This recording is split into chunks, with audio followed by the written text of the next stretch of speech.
Uygulayacağımız işlemde yumuşak bir doku oluşturmak için kalıbını çıkarmayı düşündüğümüz kıyafetin ve parşömen kağıdının altına battaniyeyi koyacağız. Öncelikle masamızın üzerine battaniyeyi seriyoruz. İşlem önceliği çok önemli. Bu yüzden lütfen işlem sırasına dikkat edelim. Battaniyemizi masanın üzerine birkaç kat kalınlıkta serersek hem masaya zarar vermeyiz hem de kalıbı çıkarmak daha kolay olur. Battaniyeyi serdikten sonra üzerine parşömen kağıdını seriyoruz. Parşömen kağıdının düzgün durması için köşelerden onu battaniyeye sabitliyoruz. Sonrasında kalıbını çıkartmak istediğimiz kıyafeti de parşömen kağıdının üstüne yerleştiriyoruz. Ben kıyafet olarak tişört seçtim. Neden tişört seçtiniz derseniz, hem kıyafetten kolay kalıp çıkarma işlemini detaya girmeden daha açık ve basit anlatabilmek için, hem de tişörtlerin ön ve arka beden kalıpları, hatta kol kalıplarında ön ve arka kol oyuntusunun aynı olmasından dolayı tişört seçtim. Bu arada kalıp çıkartırken kıyafetimizi ikiye katlayarak da kalıbın yarısını çıkararak da işlemi tamamlayabiliriz. Kıyafetimizi parşömen kağıdının üzerine düzgünce yerleştirdikten sonra toplu iğnemizi elimize alıyoruz ve işleme başlıyoruz. Kıyafetimizin en kenarından birer santim aralıklarla toplu iğnemizi batırarak ilerliyoruz. Aslında bu kenar kısımlarını cetvelle çizerek de geçebilirsiniz. İşte bu kıyafetten kolay kalıp çıkartma yöntemiyle istediğiniz kıyafeti klonlayabilirsiniz. İstediğiniz kıyafetin kalıbının aynısını çıkartabilirsiniz.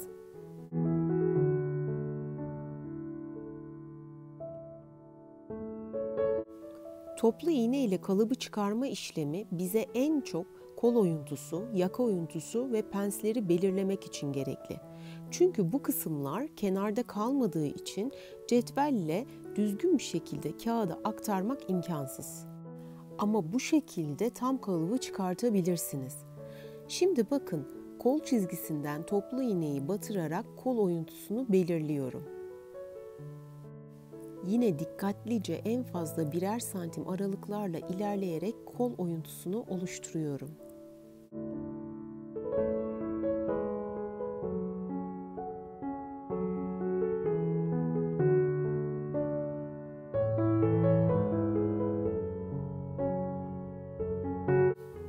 Kol oyuntusunu oluşturduktan sonra omuz kısmına geçeceğiz ve sonra yaka detayına gireceğim.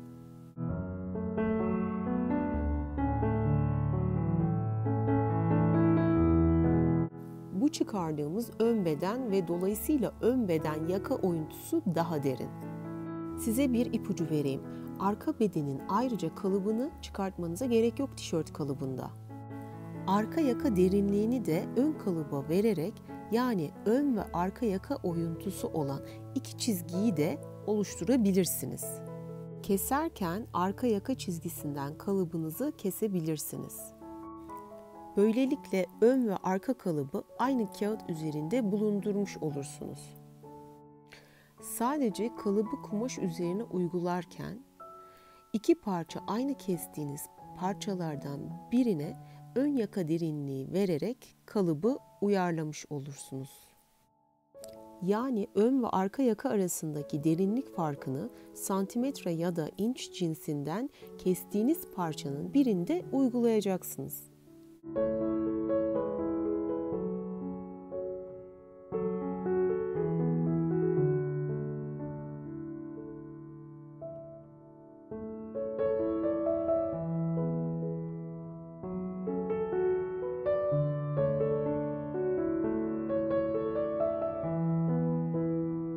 Şimdi bir de yakından görelim. Bu şekilde kol oyuntusunu gergin ve düzgün bir şekilde olması için iki taraftan iğneledim ve birazdan üzerinden yavaş bir şekilde, dediğim gibi en fazla birer santim aralıklarla kıyafete ve parşömen kağıdına batırarak kalıbı oluşturmaya çalışıyorum.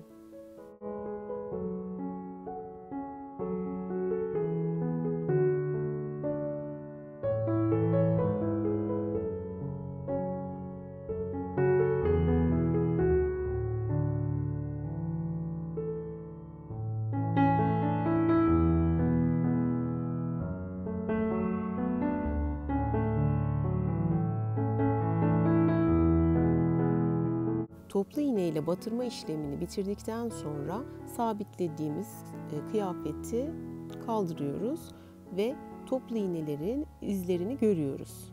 Şimdi o toplu iğnelerin izleri üzerinden kalemle çiziyoruz ve kalıbımızı işte bu şekilde aslında oluşturmuş oluyoruz. Bakın toplu iğnelerin izleri bize kalemle nereden çizeceğimizi hedefliyor ve gösteriyor.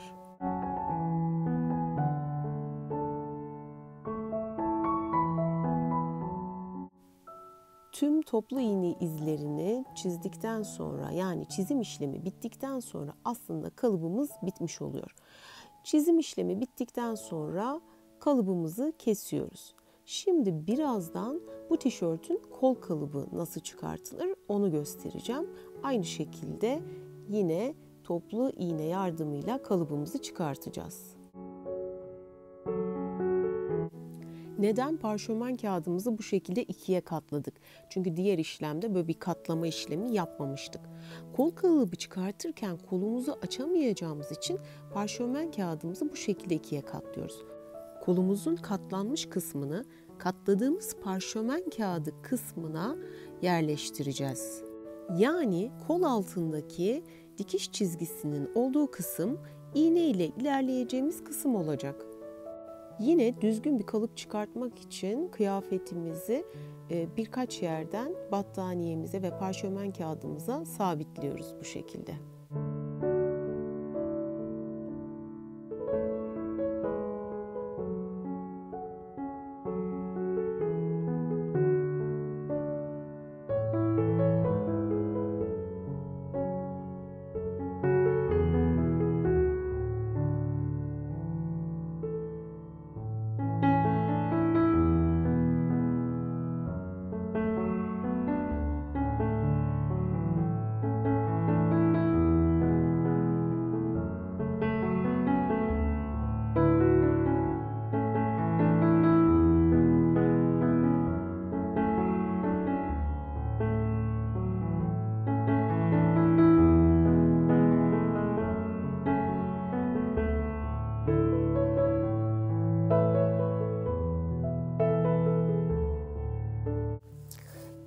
İğneleme işlemi bittikten sonra iğne izlerinden yine kalıbımızı çiziyoruz ve sonra kesiyoruz.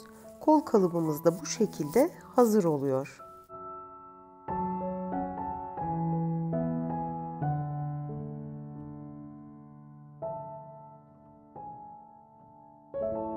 Toplu iğne izlerini net görebiliyorsanız çizmeden de direkt kalıbınızı kesebilirsiniz.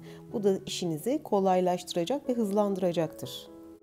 Size bir ayrıntı daha vermek istiyorum.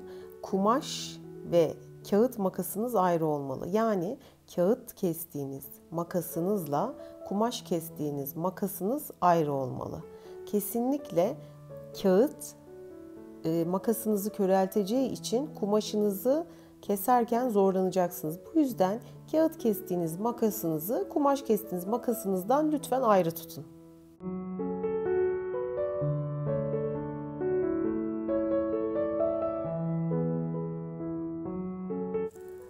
Ve kol kalıbımız hazır. Eğer videomu faydalı bulduysanız kanalıma destek olmak için kanalıma abone olmayı ve videomu beğenmeyi unutmayın lütfen. Sevgiler.